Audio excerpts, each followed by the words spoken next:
What's going on, YouTube? This is Captain Fire, This is Hulkbuster 62. and we're coming at you with the first ever episode of the 8 Cube Podcast. What is the 8 Cube Podcast? Well, we're going to break down every new card coming out in Marvel Snap. We're going to talk about deck building guides, strategies, and we're also going to discuss things that we like about Marvel and the characters in general. So let's go ahead and find out who we are. You may already know me if you're watching this on my channel.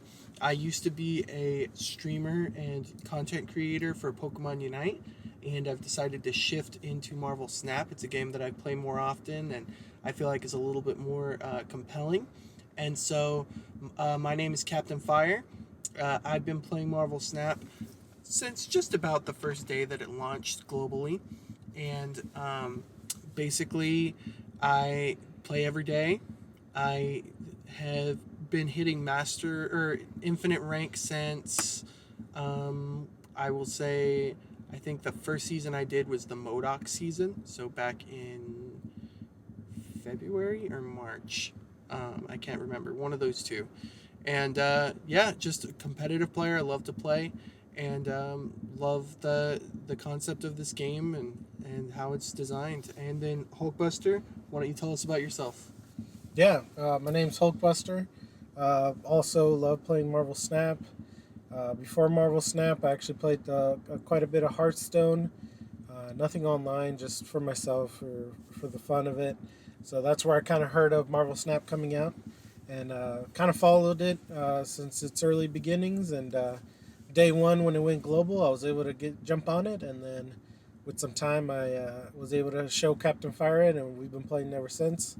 Um, Play it regularly, fairly regularly. This season, I'm finally, hopefully, going to hit Infinity for the first time, so I'm pretty excited about that. I've been playing a lot more, so looking forward to that, and just looking forward to having a podcast where we can just discuss our favorite game and hopefully be able to get the viewers like you interested in the game, or if you're already in it, then hopefully help you guys continue to stay up to date with the game.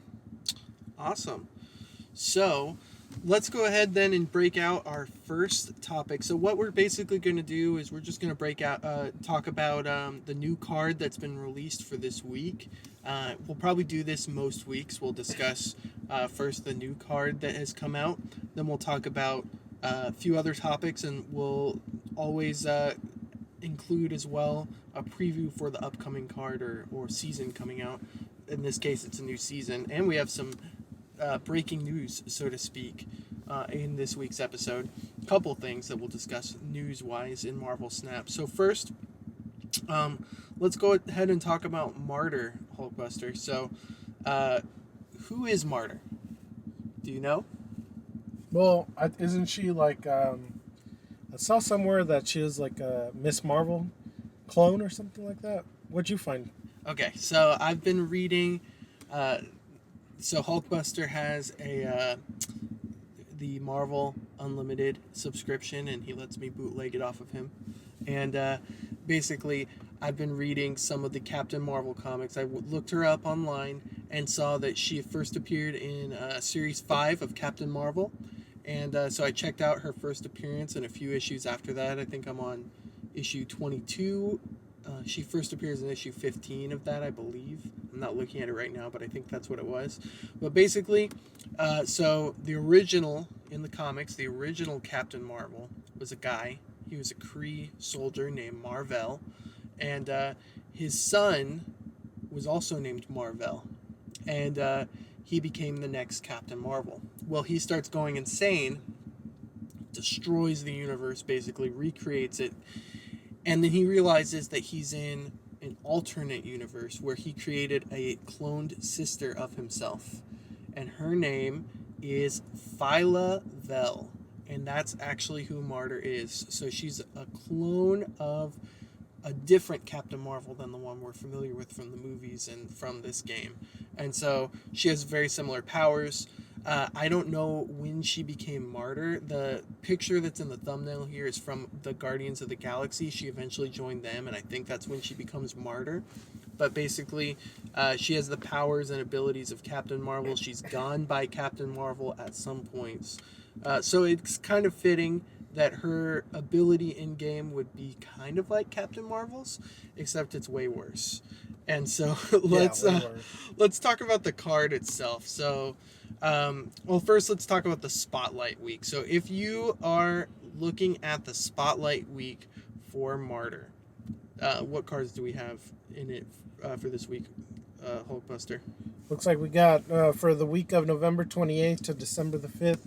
We have Martyr spotlighting as the new card for the week, and then we have Jean Grey and Spider-Man 2099. Yep, and then of course the as every week the random Series 4, Series 5 card.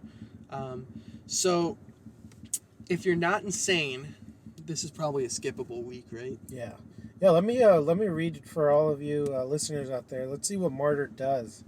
Real quick, she's a 1/4, so 1 cost, 4 power, and her card reads: at the end of the game, move to a location that loses you the game, if possible.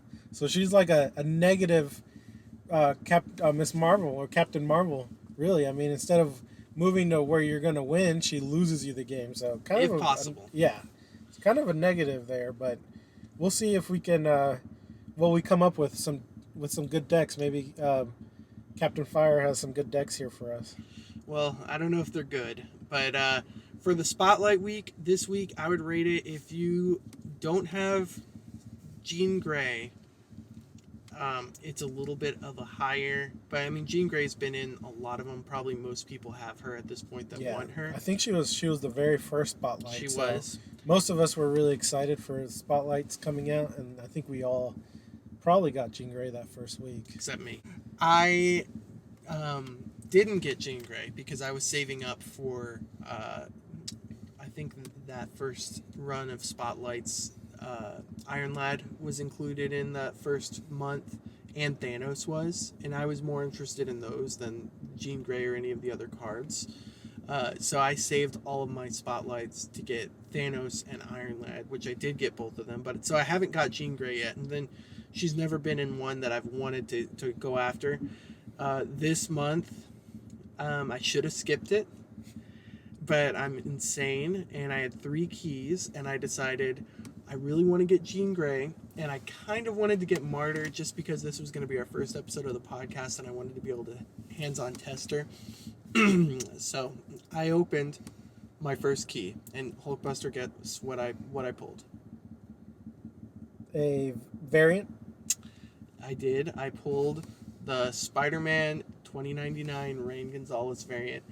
And that's a chibi one.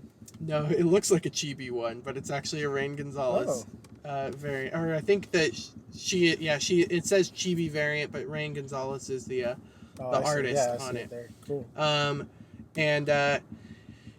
love Rain Gonzalez's work most of the time. Not a fan of the chibi cards, so I was not very excited about that. And I had already used 1 key. I had 2 left, and I said, well, I have to get at least something good out of this if I've pulled that. So I opened the second chest with my second key, and Hulkbuster, guess what I got? Tokens. No, I got Martyr. And so a sane person at this point would have cut their losses and stopped. But I thought, well, I have a 50% chance of pulling Jean Grey. And so I looked at that chest. It said 1 on it. I held it down, and Hulkbuster, guess what I got? Did you get Jean Grey? No, I got 1,000 tokens. It pulled Nico Monaro, and I already had her, so I got 1,000 tokens.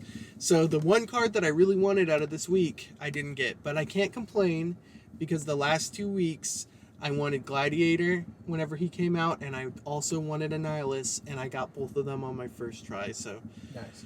At least I had a decent week. I did get a decent month for Spotlights. I was able to get all of the cards. So Martyr, let's talk about, is she good or how bad is she? Okay, so she, of course, we talked about she's a 1/4 already. Now, I pulled up some cards that I figured before the release that she would have synergy with. I'm going to pull them up real quick here. They won't be on the screen. We're not doing this with a live video recording yet or screen casting at the moment, but eventually we'll probably have some sort of setup like that. But for right now, we'll just talk about this. So some of the cards that I thought would possibly work with Martyr. Forge, because I thought, if she's high enough power, moving, she can't really lose you the game moving to any location. That's true. Zero, I thought, you could remove her ability. And if you're trying to run a zero deck, I mean, it's not horrible to pull her instead of like a Titania or an Ebony Maw. I still think those are the better cards to run with zero as a 1-drop, but she wouldn't be horrible. Angela, obviously, you put her in there. If she moves off of Angela at the end of the game, at least you got those points. Hopefully she wouldn't move. Elsa, same concept as Forge. Throw her in there. As the 4th card in Elsa, maybe at the turn 6, drop her in the 4th card with Elaine. And she'll get strong enough to where she can't lose you the game. Craven, I thought maybe if you had Craven on the field, even if she moved, it would buff Craven up maybe, or she wouldn't move because it would buff Craven and it wouldn't lose you the game. So Craven was kind of a thought. Viper, you could move her over to your opponent's side of the field, but that's not really that good of a play in my opinion. Couple other Venom in a straight up destroy deck. You throw her Venom on top of her. Boom, Venom's gonna get 7 power right there. He'll be a 3/7. Not a horrible trade-off. And if you are playing Null, she's going to add 4 power to Null, so that's not bad for a 1-drop. Hulkbuster, shout out there, but Hulkbuster, same concept as Forge and Elsa. I thought, just throw Hulkbuster onto her. She can't lose you the game really at that point if you're moving a 9-power card. Captain Marvel, I thought, if you play Captain Marvel, she'll move after Martyr. So, theoretically, if she moved to a lane that would have lost you the game, Captain Marvel could move to win you the game again. So that's kind of an idea. Khazar, kind of with Ultron, with maybe Blue Marvel, Khazar, Ultron, Mystique. Just run a zoo deck. She's a 1/4. If you fill up all the locations, it's not a terrible play. And then Professor X, if you throw Professor X on top of her, that's a pretty decent amount of power that you wouldn't have to invest a lot of energy in. So that was just kind of my suggestions. Did you have any ideas or any concepts? I was thinking about, okay, what if you lock her down? I mean, you already said Professor X, lock her down, she can't move, you get 4 power there. I also thought Ultron, just clog up all the lanes. She can't go anywhere. Just keep her there. So maybe a Khazar into an Ultron to get that benefit of her being a 1-cost, but also prevent her from moving around. Mm-hmm. And then one other one that you didn't mention, but I thought could work, is the Living Tribunal. Yeah, that's it's true. kind of a sneaky play. Either way, wherever she moves, you still get that added power. So, not a whole lot of play for the Living Tribunal though yet. I think he's a cool card, but I don't feel like he has the support he needs. Yeah. But maybe later this month he might. We'll talk more about that later too. Yeah, that's a good point. I didn't mention Living Tribunal there. He's one of I think there's 6 cards in the game I don't have. Living Tribunal's one of them. I think you have him though. You got him that first week with Jean Grey as well. So, Living Tribunal, that's definitely an option. She would be a good 1-cost drop in that deck because she's not going to affect any of the lanes. And so, yeah, that's not a bad play in maybe like a Hela Living Tribunal deck. It's just an extra 4 power. If you're playing Hela, though, you wouldn't really need Martyr to be in that deck necessarily because you could always just put a better card to have Hela discard. But, I mean, hey, if you just wanted, play on curve as well, it wouldn't be a bad idea to throw her in. So, well, how about this? Let's see. So you actually pulled Martyr. So I know you've been playing her for at least a day or 2. So let me ask you, is Martyr any good? The answer is mostly no. So here's something I found. So first of all, I tried a few different decks. I'll tell you the different type of decks that I've tried. I've tried Destroy with her, and she's not horrible in that deck. I didn't really feel like she made any difference though. I felt like for the most part, um, there's other options of cards you could have thrown down that would have been almost as good. So in Destroy, I would say you don't need her. She's not needed. So not really worth pulling a spotlight for. Um, in let's see, I also tried her in a Cerebro 4 deck. I tried multiple Cerebro 4s. One I tried was a Lockdown Cerebro 4 with Storm, and I probably could have thrown Professor X in that deck, but I was trying to keep as many 4 costs as possible. I think that there could be a way you could do it with High Evolutionary Cyclops because they're both 4 power, and so if you, I mean that could be an option. At the moment, though, it wasn't really working very well. And then I tried a Cerebro 4 deck with Valkyrie. And this sounds weird. So my plan was to play a surprise Valkyrie deck. So the idea was to play Martyr, Captain Marvel, and maybe like one other 4 cost, like a or 4 power, like a Cloak. And then you play Cerebro, Mystique in the same lane, and on turn 6, or turn 5, I'm sorry, you drop Valkyrie into that lane with Cerebro Mystique. It turns everything in there to a 3. Then on turn 6, you could play a 3-drop like Cable, and you could also play Captain America in the lane with Valkyrie, Cerebro, Mystique, and that turns all of them to 4. And so then you have 3 4-drops there, or 4 powers there. You have Cable, say, you have Martyr, you have a couple different options, like maybe what was the other one I said? Cloak, like Cloak. So there's an idea there, but I don't think it's really good. And I know it's not good because I lost a lot of games with it, so I wouldn't recommend. I wasted some infinite tickets trying to run that. Yeah. So, yeah, but the deck that I will say that she actually was really good in, and I will say she actually was really good in this deck, was I call it Foster's Home for Bloodstones. It's the Jane Foster Thor Hitmonkey deck that I think Alex Kocha actually made that deck kind of popular. But basically it runs Wasp, Yellow Jacket. Usually it runs Kitty Pryde, but I thought, Kitty Pryde generally in this deck, you don't get her very powerful. So I thought, why wouldn't you just swap that with Martyr? That way there's no, because Ebony Maw, you can't play him past turn 3. And Titania, technically, if you don't have priority, if you have priority, Titania could swap sides. So Martyr, I thought, if you're filling out the lanes anyways, she wouldn't be a bad drop here. So it's Wasp, Yellow Jacket, Martyr, Angela, Elsa, Luke Cage, Mysterio, Bishop, Hitmonkey, Werewolf by Night, Thor, and Jane Foster. And so the idea is that you're hopefully going to play Thor and Werewolf on 3 and 4. If you don't get one of those, you can play Bishop. You want to have Angela and Elsa down as soon as possible. And then you want to hold Martyr usually till turn 6. And then if on turn 5 you play Jane Foster, she's going to make sure you have Wasp, Yellow Jacket, and Mjolnir all in your hand.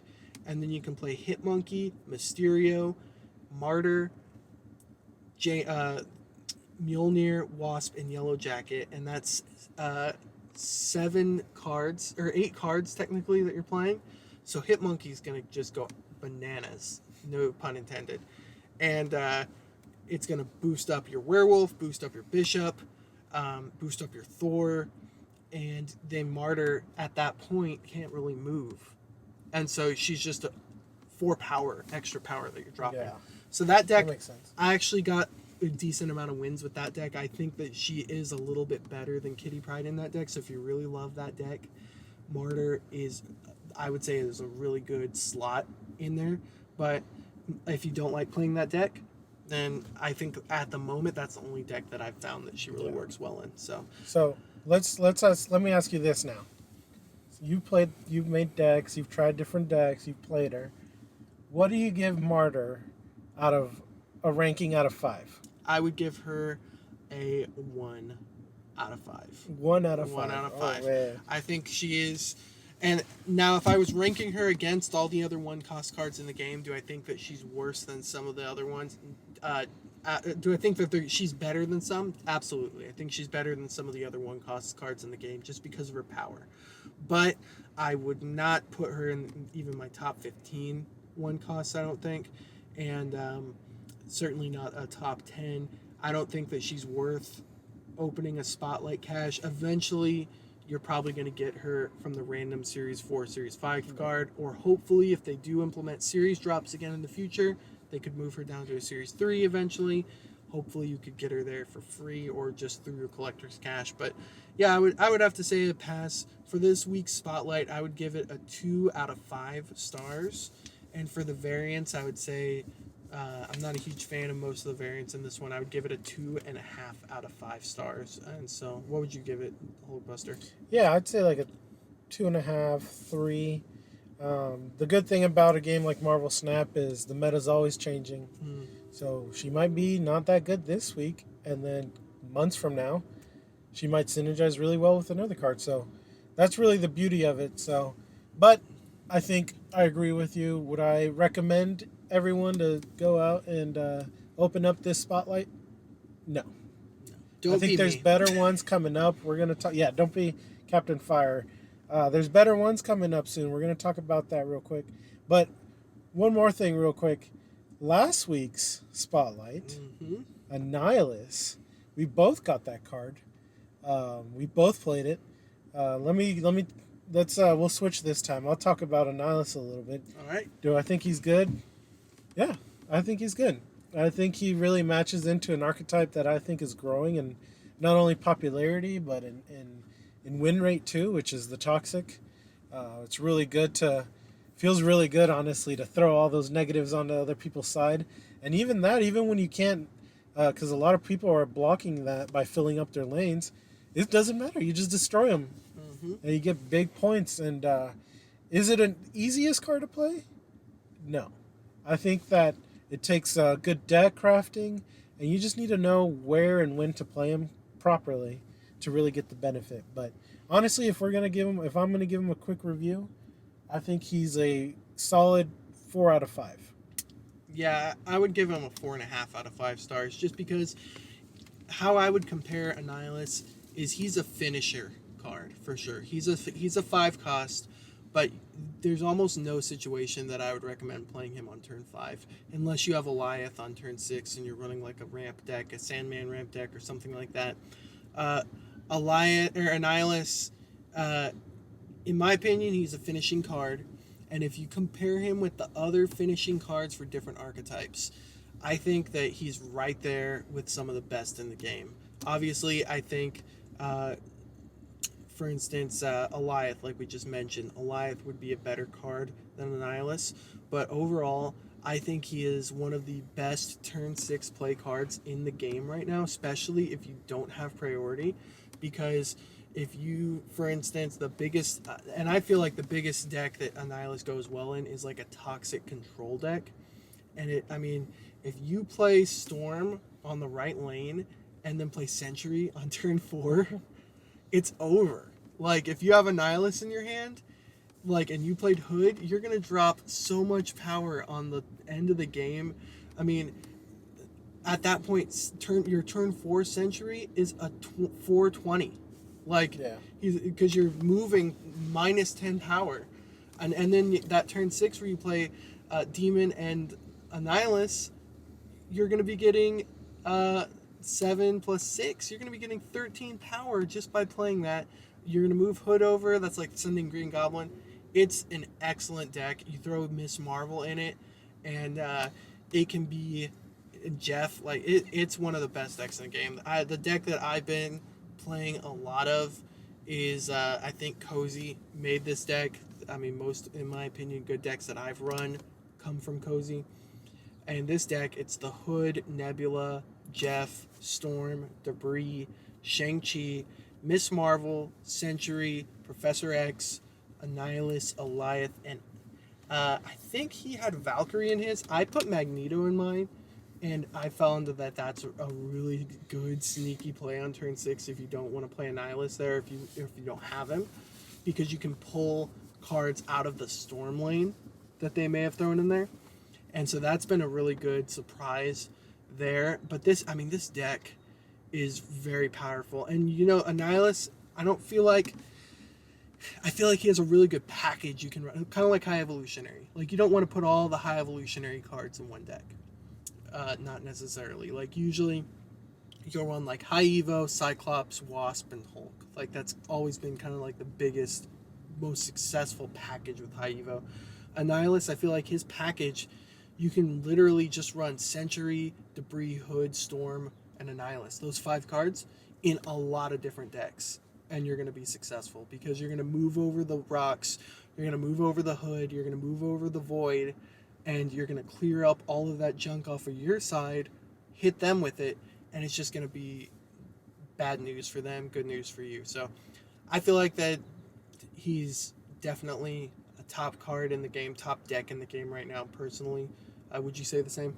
Yeah, definitely. I think the meta right now is pretty much him and maybe Loki. Mm-hmm. That's what I've been seeing a lot of. So, Yep. it's one of those cards, not only meta defining right now, but archetype defining. I mean, think of any other toxic cards. We have a few coming out next year. I think I've looked at more toxic cards, and definitely is going to help them out. Definitely help them out. Push those bad cards over to the opponent's side and win you those lanes. Yep. Well, let's move on to the next subject here, Hulkbuster. So it is top 10 one-cost cards in the game according to us. Who do you got? Who do you got for your number 10? Number 10. All right. We'll just go off of each other and see. So I'll say my number 10. All right.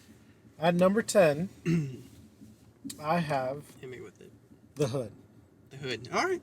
The Who Hood. do you have? I actually have Spider-Ham as my number 10.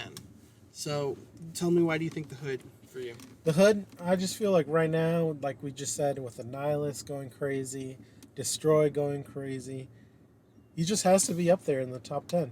I mean, the uses for him are so good. And Destroy, he's just another body to eat up, get your Carnage up, get that demon in your hand. And Annihilus is just another card to send right over, and then you get the benefits of the demon on top of that. So I just think right now he's definitely a top 10 card. Yeah, he probably would be 11 for me. And probably if I made my list really before Annihilus had come out, and it was like right as he was coming out, I had already made this list. So I would say post Annihilus, I probably would have him in here. I didn't have him in here just because I felt like there was a few other better one-cost cards. But right now, I would probably have him in here if I was redoing this list, or at least have him at number 11. But yeah, Spider-Ham for me, I feel like, especially in Conquest, he's really good. He gives you he gives you an idea what's in your opponent's hand. He has the intel. He is a 1-drop, 1 power, so it's not great on curve, but you usually don't want to play him on turn 1 anyways. I feel like he goes in a lot of different decks, and he can single-handedly cause somebody to retreat if you hit their big play for turn 6. Like, definitely. It can be over. Sometimes if you hit Professor X, or you're done. like Annihilus or something like Shang-Chi, like Thanos. it's really good. Like I was playing a game the other day and I hit their Shang-Chi, and I was like, okay, well they can't counter any big cards that I play, so I knew I was safe to play it. Or another one, I hit their Professor X, and it's like, okay, well they can't lock a lane down now. So I feel like Spider-Ham's pretty good. So what's your number 9? Number 9, I got Iceman. Kind of similar reasons as Spider-Ham. It's just, man, when they hit, like I love playing my favorite deck archetype is Control. And when they hit my Professor X, oh God, it makes me so angry. And it happens a lot. And it's dependable. It's a 1-drop. You can Falcon it. You can keep messing people's hands up if you keep throwing it out there. So I really think it's a good card. See, so for me, Iceman, I don't have him in here. I would probably have him at 12 or 13. I feel like Mobius hurt his play rate. Now Mobius is a 3/3, so Iceman is a little more viable again. A lot more, probably. I don't see very many people playing Mobius anymore at all. But the reason why I don't have him in there for my top 10, and so I know this may not be everybody's top 10. Right. But for mine, he's kind of a feel bad card for me to play because I don't get to see what he does.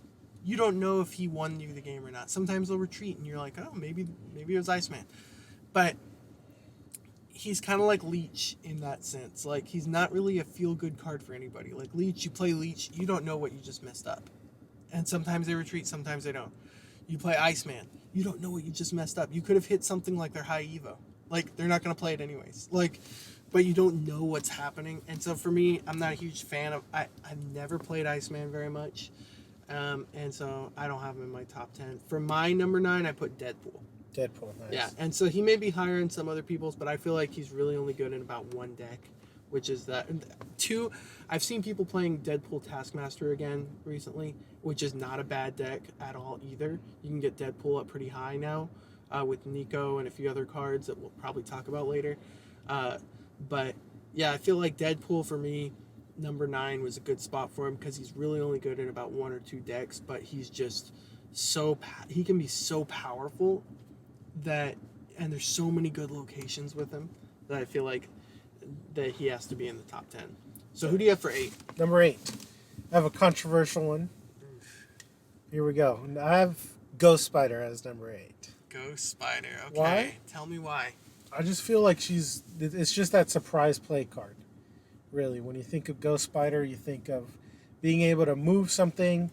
It's like a mind game kind of card, really. Yeah. You can really mess with people. They think that you're going to set up one way, and then boom, you move it out of the way, set it up somewhere else. I think that's really good.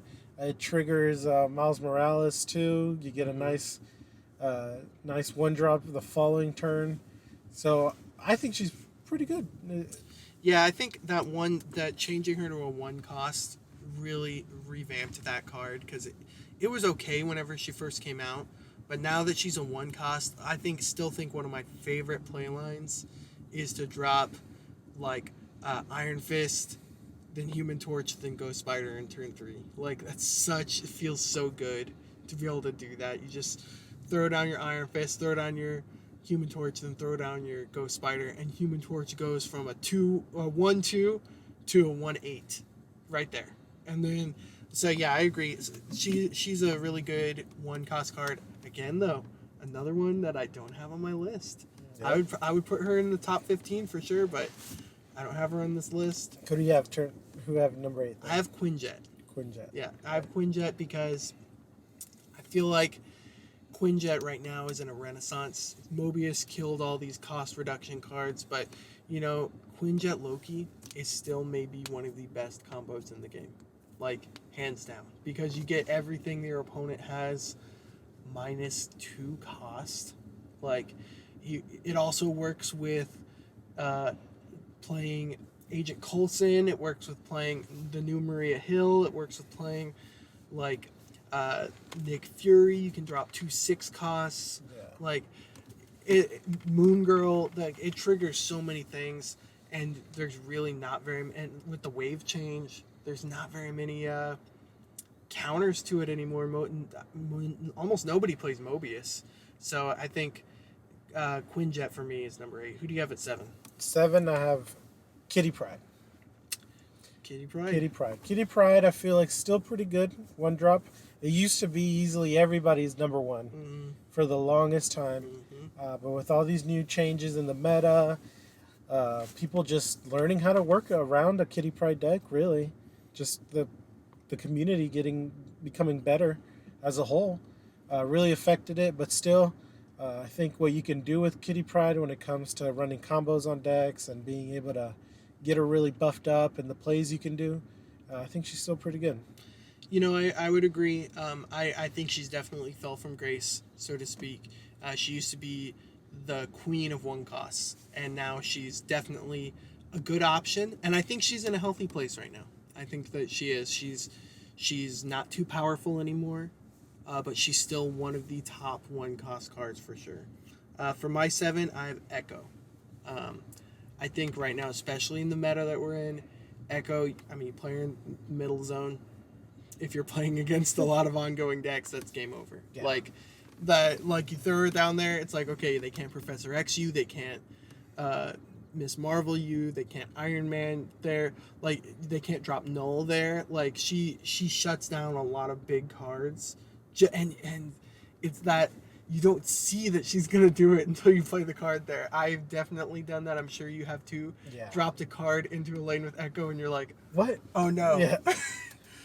Yeah, she's, in my opinion, she's really good. I think that she's slept on still by a lot of people, probably because they don't have her. But definitely, I pulled her a while. I think last month she was in a spotlight, and I opened one and was able to get her. And I'm definitely happy I did. I feel like that she's a top 10 one-cost card for sure. Do you have anything to say about Echo? No, yeah, you're right. She's good. I think you're right. I still don't have her. So I feel like maybe that definitely has to play in why I don't have a ranked top 10. But she's a great card. And a lot of times it's happened to me too, where I play a card on that lane and then I'm like, wait, what's going on? Echo. Mm-hmm. So she's good. Well, let's switch up. What's your number 6? All right. So for 6 for me, I have Forge. Yeah, I think Forge as a one cost. I mean, if you would have told me like 3 months ago that Forge would give a card 2 power, and he would be a 1 cost, a 1/2 or a 1/1, I would have thought, wait, so we get the same power that Forge used to have, 2/1, the same ability, but we're gonna lower his cost by 1? Like, that's a no-brainer top 1 cost card. Now it's not as good as the crazy Forge that we used to have.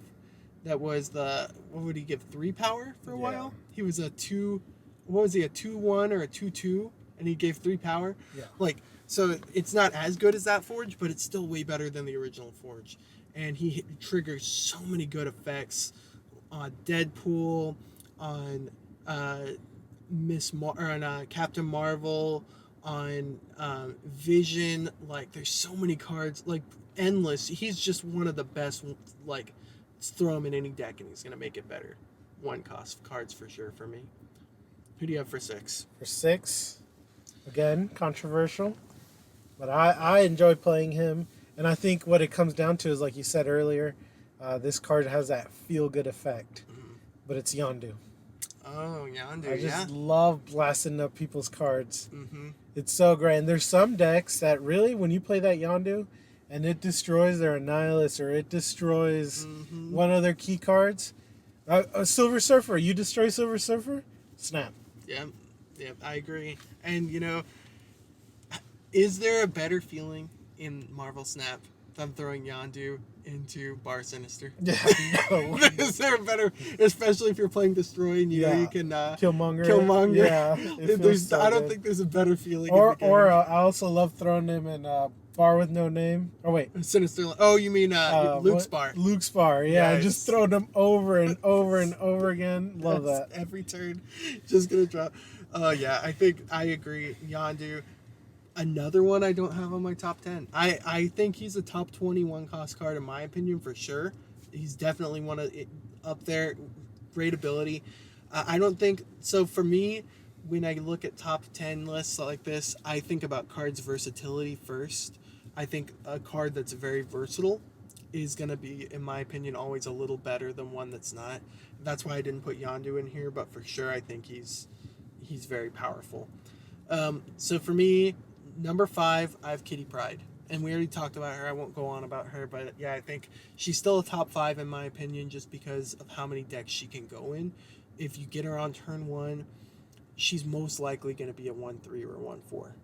But that's where I think eventually, once we figure out how to use her a little bit better, Martyr may end up slotting in to a lot of decks that Kitty used to be in because she has that immediate 4 power. But for right now, yeah, Kitty Pryde for me, I have her as the top 5 card, Nice. 1 cost card. What about you?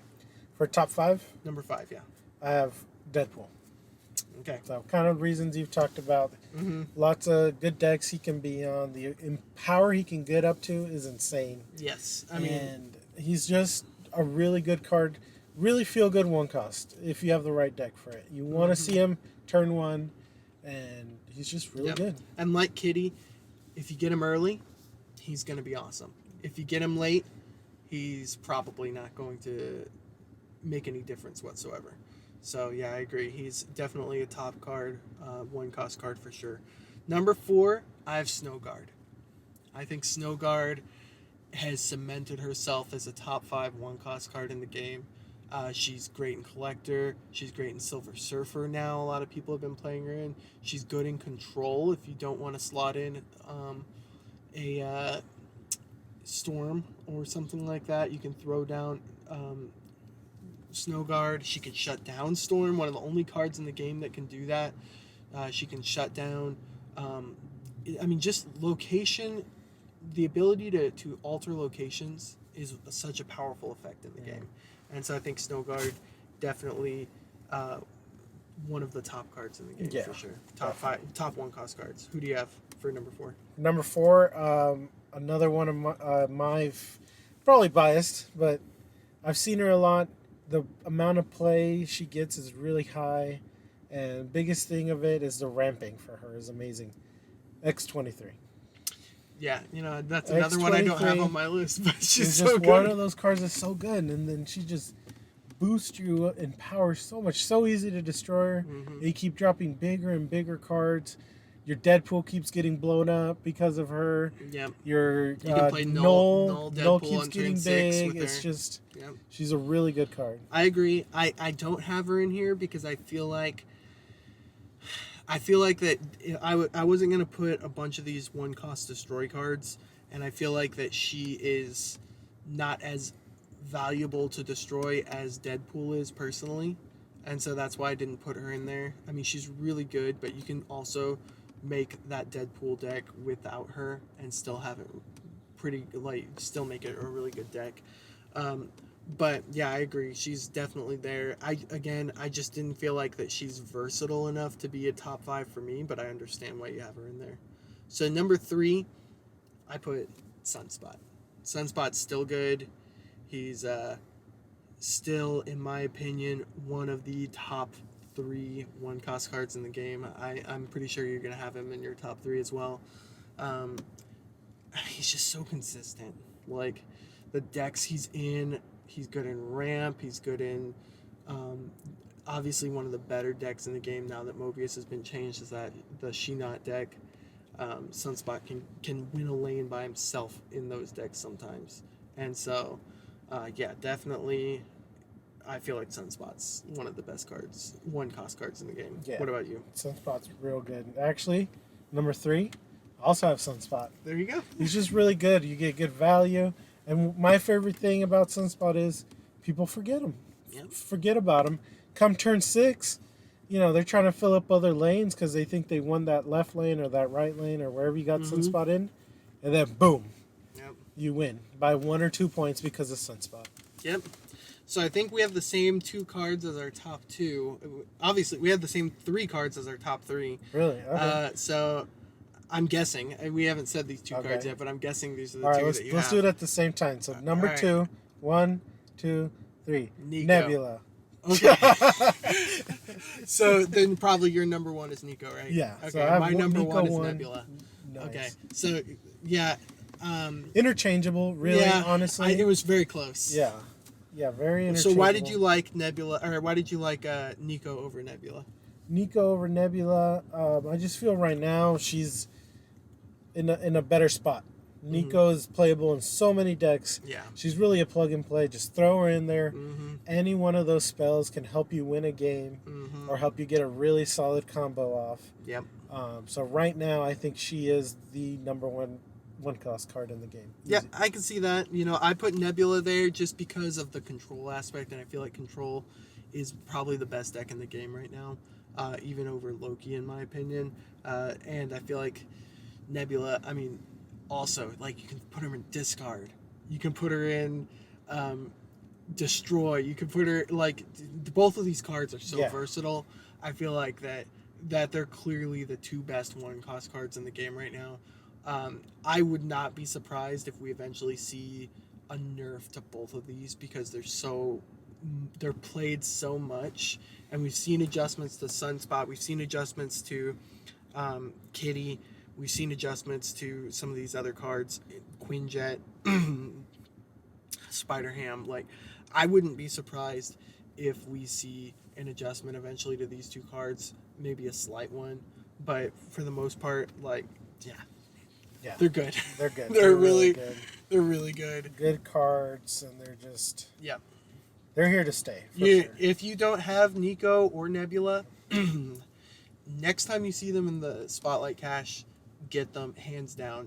Whatever card is in there. And honestly, I tell people, if you got the tokens for it too, and you see her pop up in your rotation, Either one of them. pin her down. Yeah. Pin them down, both of them. If you don't have them yet, get them, because they really, any deck you're gonna build, they're probably gonna be on there. Mm-hmm. Yeah, they're like Jeff cards like that. It's like just any deck at all, you throw them in and it makes it a better deck. So anyways, that's our top 1-cost cards of the game.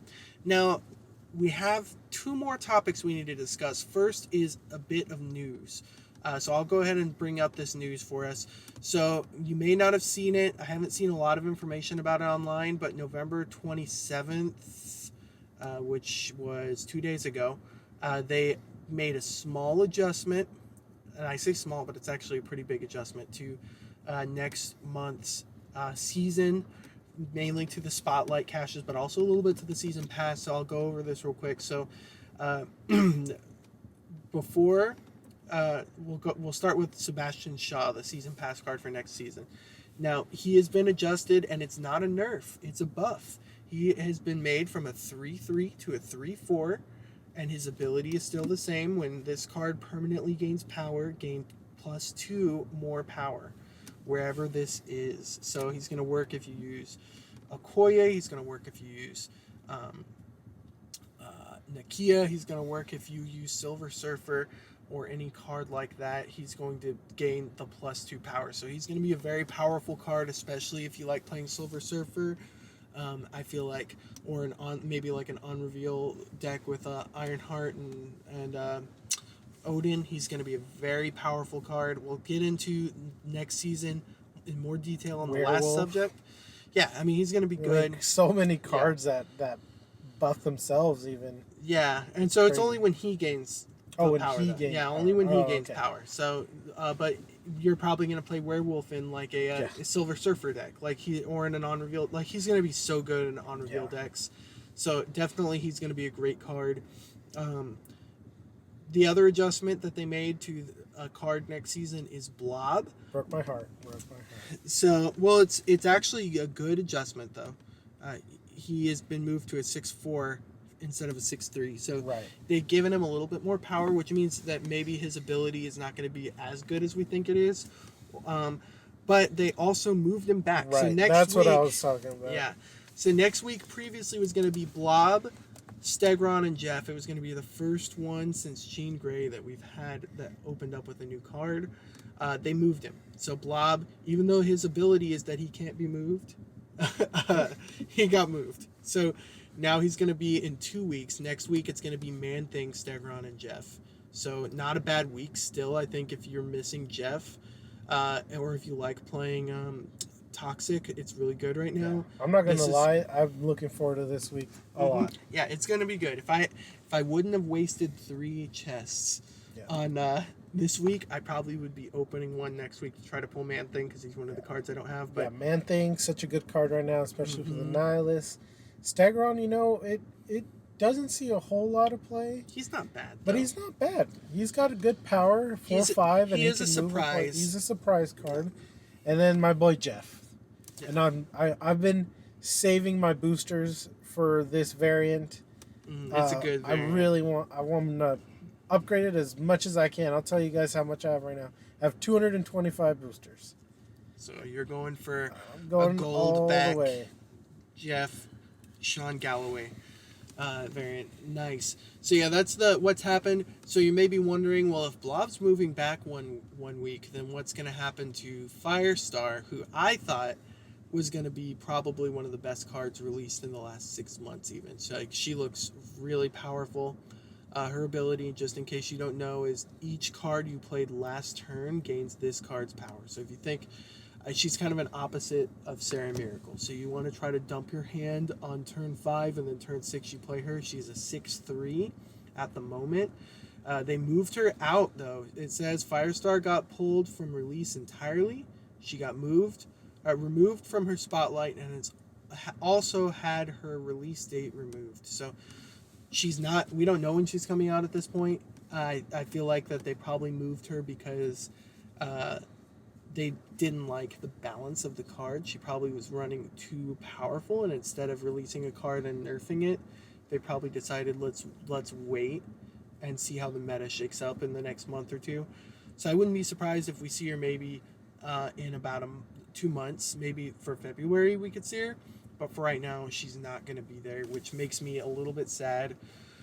But yeah, that's the main news. I think the other news was that they had previously announced that there was not going to be any more OTAs for this until the end of the year, like until the beginning of 2024. But they have just recently, yesterday, at 1:25 p.m. Central Time is where we are at, but they said that there is going to be an OTA planned for 12/21. So we're still getting the patch on 12/5, which is next Tuesday. We don't know what that patch is going to entail yet. Hopefully it's going to have some changes in it. I'd still would love to see Captain America get a little bit of a boost. I think that card needs to be updated. He's my favorite Marvel character. I'd love for him to be boosted. But most likely, so it looks like we're going to be getting the 12/5 patch, and then we're also going to be getting the OTA on 12/21, which I believe is about 3 weeks from now. Yeah, 3 weeks from tomorrow, or from the day that this podcast releases. So that's the news for Marvel Snap. Now let's get into the final topic here. We won't spend a lot of time on this because we can talk about it a little more next week as well. But let's just real quick go over next month's season, Hulkbuster. So we're going to be getting 3 new cards and spotlights, and we're going to be getting 1 new card for the season pass, and that is Sebastian Shaw. We already went over what his ability is, but he is definitely going to be a powerful card, in my opinion, especially in the Silver Surfer decks. So what are you thinking about the cards next season, Hulkbuster? Real quick before we break cards them down. Yeah, you're right. Sebastian Shaw is going to be an instant meta staple. Look for Silver Surfer to go crazy. Any card really where you can buff him. Mm-hmm. Lots of on reveal probably. So that's going to be really good. Besides that, if we're looking at variant wises, I love variants. That's something you're going to see in this podcast a lot. I love looking at future variants. I'm really stingy with my gold because I really like waiting for the right variants from, especially the cards I play a lot of. But we got a really cool looking Professor X. You can look these variants up online at marvelsnapzone.com. The Professor X on the season pass, really cool. I like the cape effect. I bet animated. That's going to look really really awesome. The other variant that we have is kind of a spicy one here, is White Queen, the Hellfire Gala variant. Yeah, and that's the new series of cards is going to be the Hellfire Gala variant. They're having a bunch of these variants come out. Also, one I want to shout out real quick, the Wolverine variant. We're all getting the meme Wolverine, December 5th. The Remember Wolverine is coming out. I don't know if it's going to be... I don't think it's in a bundle. I think it's just going to be a variant you can buy in the shop. Nice. I wouldn't be surprised if it's an ultimate. I don't think it's an ultimate variant, though. Let me see.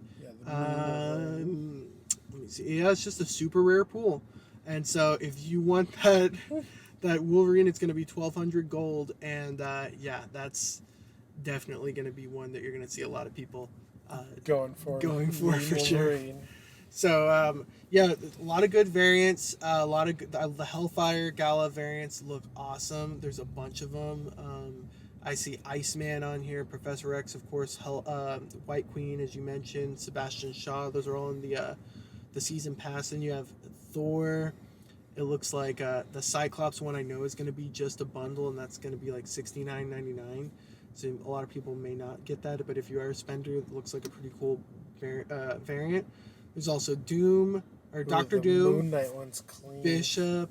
Yeah, Black Panther, Captain America, Falcon, a bunch of them. Jean Grey, yeah, Moon Knight, Magic, Rogue, That's a lot. I wonder if they're gonna have Scarlet one of those Witch. shop events like they've been having with, like the one we had recently with Yeah, Peach Momoko. it may happen. I wouldn't be surprised. The She-Hulk one looks pretty good. Yeah. Uh, yeah, there's a lot of good variants coming out for sure. But let's go over and look at the spotlight caches, and we'll briefly break down the cards as we go through them. So we've talked about Sebastian Shaw, where we think he'll be. Let's talk about real quick December 5th. This is next week's spotlight cache. Of course, it's Man Thing, Stegron, and Jeff. I would rate this if you're missing some of these cards. I would say this one is going to be about a 3.5 out of 5 stars.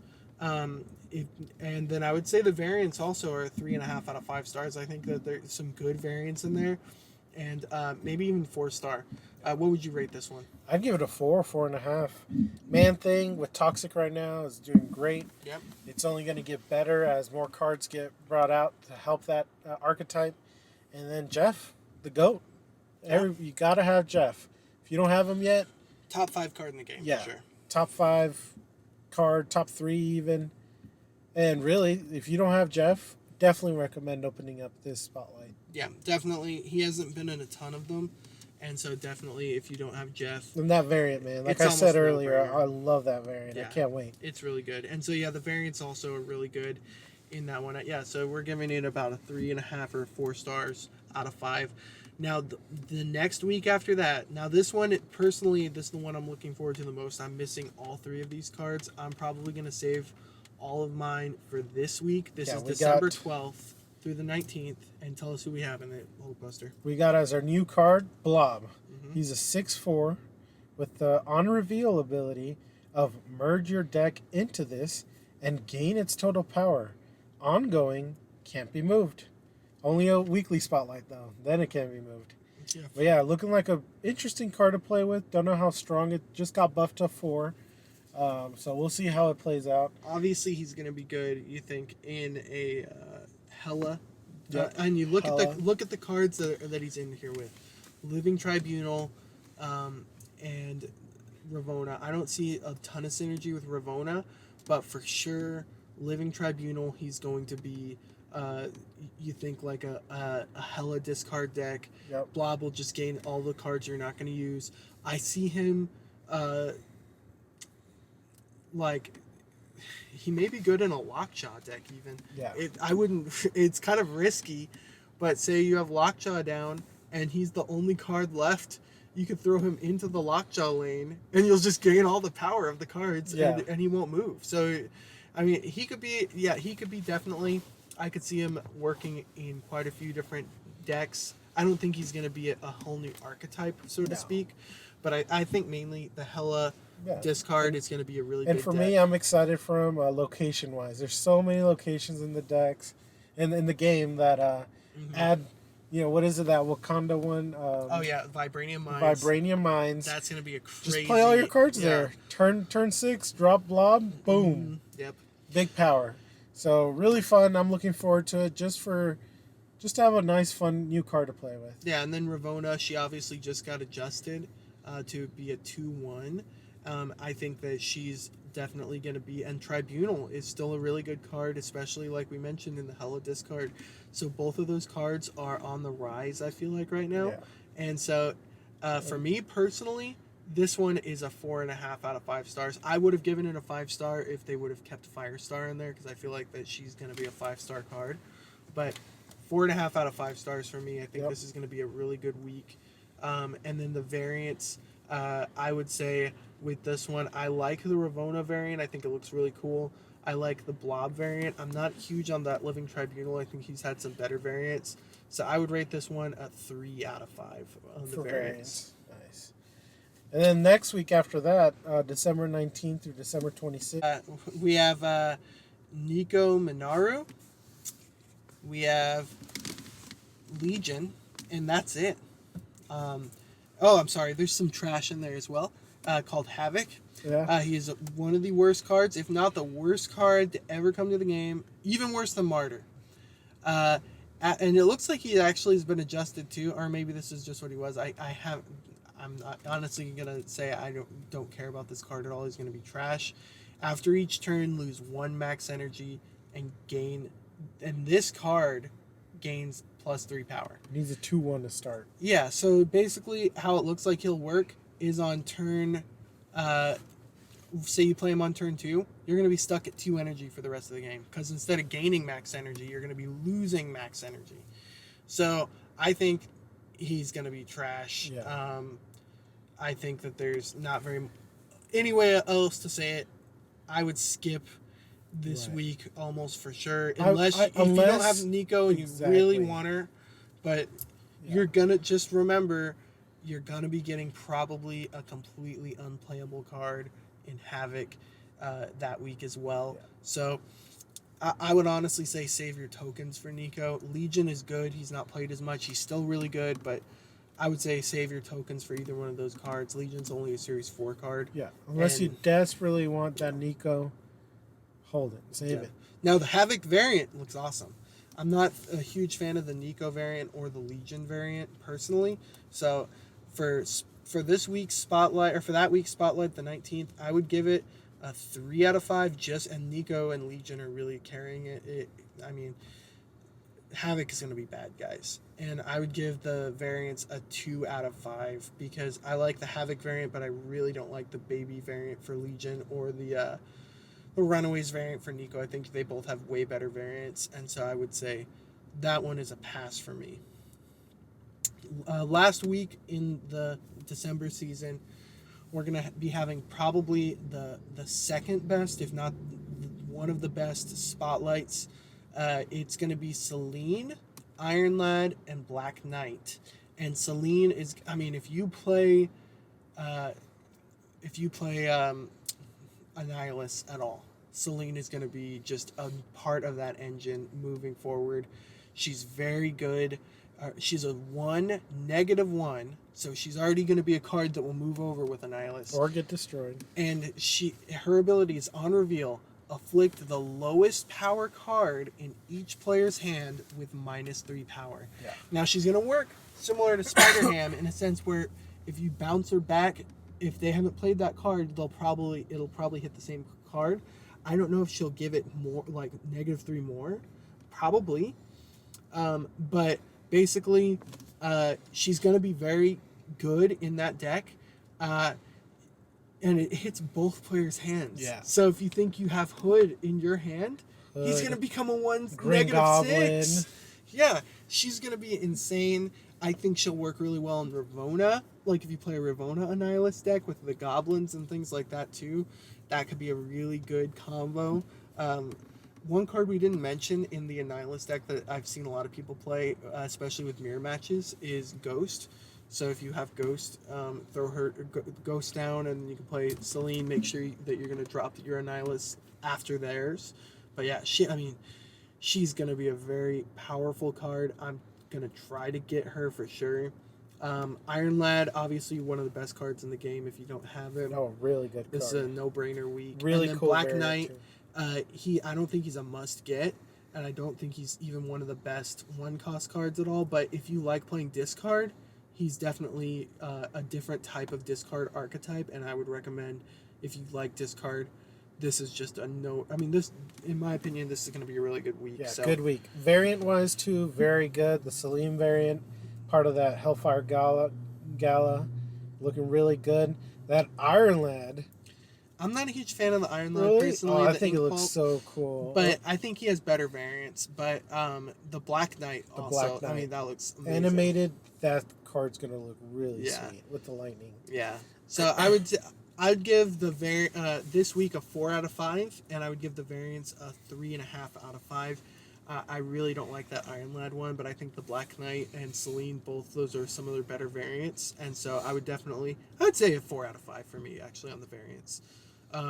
So anyways, I believe that is everything that we have to talk about this week. So next week, we'll be back same time on next Thursday to discuss Sebastian Shaw in detail. We're both going to be getting the season pass, and We'll discuss the new season, what we think. We'll hear a spotlight update on Hulkbuster and see if he was able to pull Man-Thing. Hopefully, Or he hit will. Infinity. Or hit Infinity. Yeah, we didn't. I think you mentioned it earlier. You're at rank 93 right now, 93. and so you've never hit Infinity before. Hopefully, we'll get you up to Infinity. I already burned all my Infinite tickets in Conquest, so I'm not going to get another Infinite Border probably. But yeah, we'll have our episode next week for Havoc and or not Havoc, for Sebastian Shaw, and we look forward to discussing that with all of you. So please, if you like this podcast, please make sure you subscribe to the channel, like the video, and comment what you think of the card for this week, Martyr, as well as what you think about next season's season pass card, Sebastian Shaw, if you think he's going to be good or not. We appreciate everybody listening. This is Captain Fire. And this is Hulkbuster. And have an 8 cube kind of day.